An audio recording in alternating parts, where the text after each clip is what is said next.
So here are our four primary trade types. I call these the four primary trade types because these are the four most common VWAP related trades that you're going to see.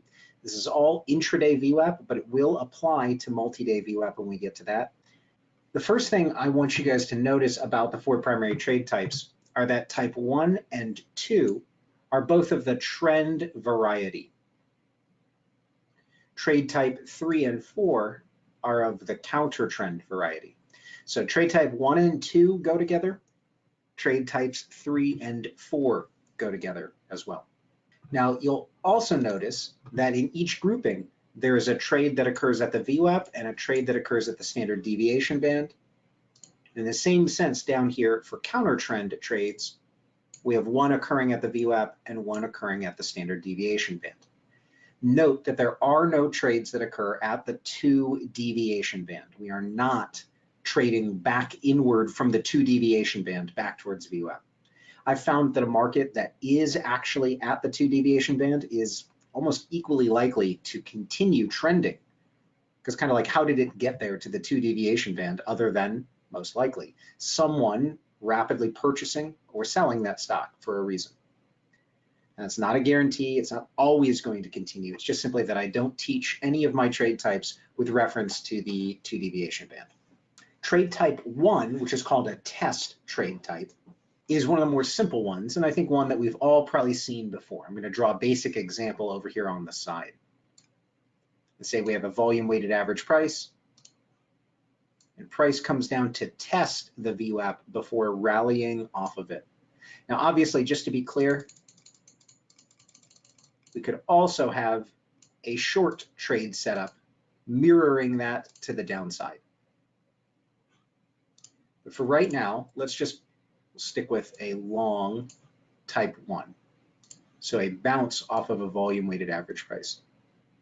What this represents is market participants coming back in at the average, having previously, let's say, paid more than average for this stock. They're coming in at the average to defend or to continue purchasing that stock from the average price on upwards. You may ask yourself, well, if they're really trying to get it at a discount, they didn't want to buy it all the way up here, why would they be a buyer at the average? Why not wait for the market to go to a strong discount below the volume weighted average price? And the answer is simply scarcity. In the event that somebody has been, let's say, purchasing this stock all day, and then it comes back to the average price, if they are still a purchaser of that stock, and they believe that it's going to end the day much higher than where it is now, the VWAP price at which they purchase it, which is, let's say, an average at the time, is going to look like a discount at the end of the day. So if you can imagine, let's say we'll put a C for close. Let's say we close the day all the way up here. Would you like to have purchased this stock down near the average price? Well, absolutely, because by the end of the day, the average looks like a discount. So simply put, what a test trade is showcasing here is a market that is being defended at the VWAP by other large participants. And that gives us an opportunity, like I described before, to structure our trade. Ooh, that's not a straight line. To structure our trade, there we go, with a stop just below that recent low occurring at or near the VWAP. We can get in after we've seen a little bit of confirmation in the direction the market is resuming its trend with a tight stop and a very asymmetric and favorable upside. A test trade is called a test because it is do or die for that stock at that time. In the event we have, let's say, our VWAP here, and price comes down to it, bounces a little bit, but then kind of melts through it, well, that has failed its test. It did not bounce and resume trend and continue to new highs. Instead, it reacted very weakly, light little bounces at the VWAP before crossing and going lower. If a stock is destined to end the day all the way up here, it's probably going to bounce at the VWAP because the traders who are in control of that market, well, they're not going to sit back and wait for the market to drop all the way below VWAP. That would be too convenient. If the stock is really in high demand, it's going to get purchased up from VWAP to its eventual end target. Now, of course, we can't know that in advance, but do you see how I'm kind of connecting the idea of a stock that is going to make it all the way up here is also a stock that will probably be defended at the volume weighted average price, because the institutional traders are going to see that as a nice opportunity to get aboard this chart at what will look like a very favorable price by the end of the day. A continuation trade is a trade that would occur, let's say, when we have a rising VWAP, we've got our deviation band, and maybe the stock, which had been bouncing back and forth, is now breaking up and out and finding support at the deviation band.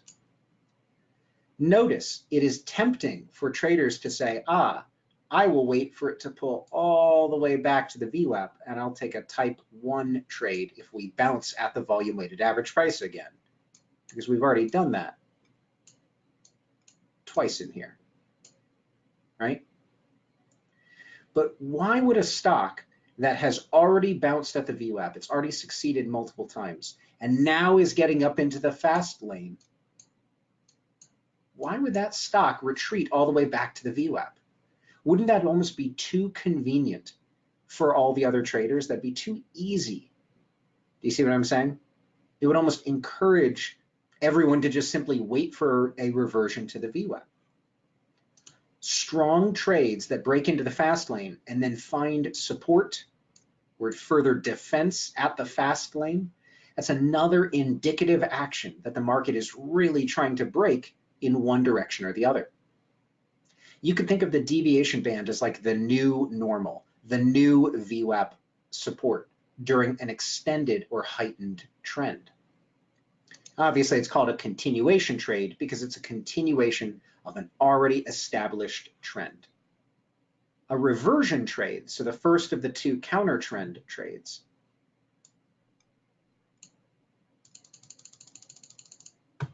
I always describe this to people as, have you ever seen a car that's been in the slow lane and starts trying to merge into the fast lane? So again, we've got our slow lane and our fast lane here.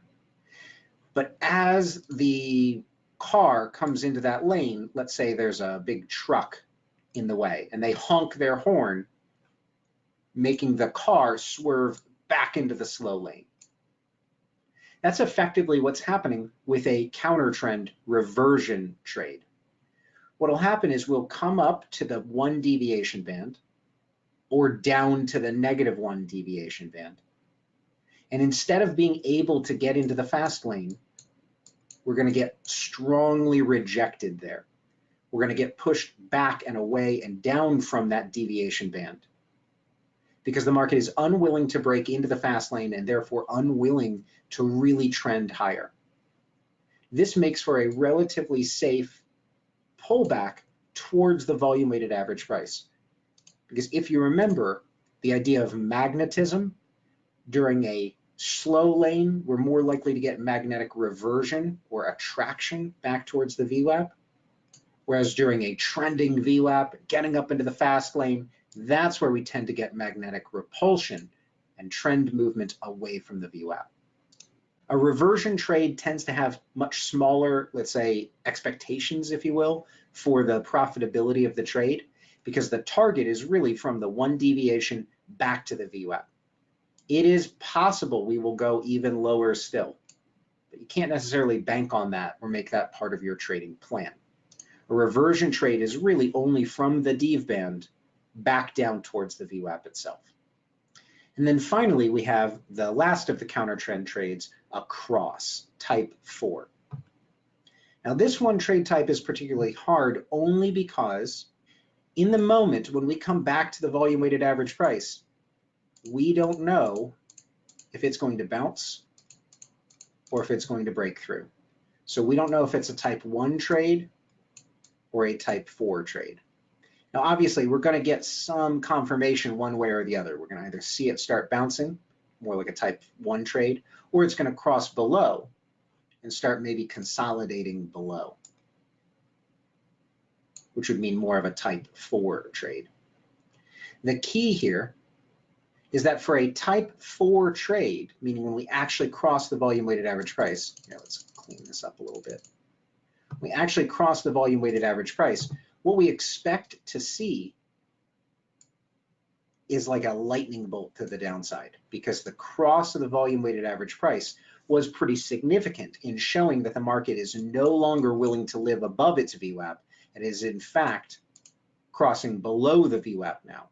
Being below the volume weighted average price means people are unwilling to pay what other people have paid on average for that stock throughout the day. So if people are unwilling to pay more than average, what kind of hope do we have of ever getting up here, right? We have none. Meaning if the market fails below its volume weighted average price, and especially by some considerable margin or with decent volume, well, then what we tend to expect is a significant breakdown, and the cross of the VWAP itself will be the important tipping point.